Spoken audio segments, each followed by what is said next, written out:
On the night of July 25, 1965, Bob Dylan took the stage at the Newport Folk Festival in Newport, Rhode Island. By this time, Dylan was one of the leading figures on the music scene. He was the voice of his generation, with songs like "Blowin' in the Wind," which became an anthem for the civil rights movement. His voice was unique. His lyrics were hypnotically poetic, and his music was almost entirely acoustic, like his main folk music influence, Woody Guthrie. I was born in South Carolina, down to Georgia I did go.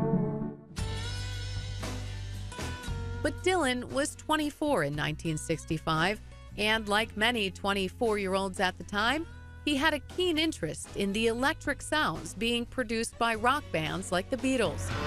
How many more years? And the electric sounds that had been produced by Chicago blues performers like Howlin' Wolf, going back to the late 1940s.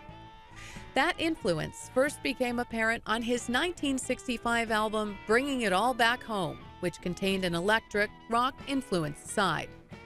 But on that July night in 1965, when Dylan counted off his first song on the Newport stage, many in the audience were still expecting an acoustic set. I ain't gonna work on Maggie's farm no more.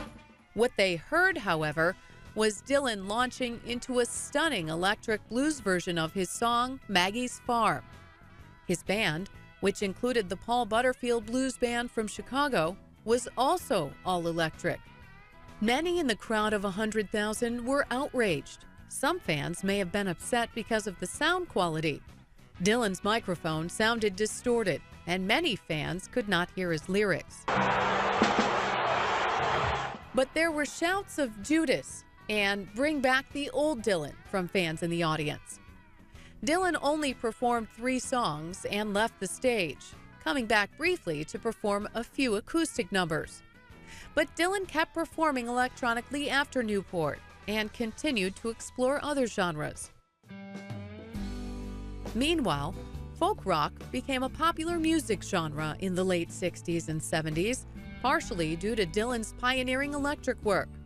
The Newport performance became legendary. The solid body Fender Stratocaster electric guitar, 1964, used by Bob Dylan at 25 July 1965, as well as at the Bringing It All Back Home sessions. The guitar that Dylan performed on at Newport even was auctioned off for almost $1 million. Dylan, meanwhile, continues to perform both electronically and acoustically, and he lives on as one of the most influential artists of the past 100 years.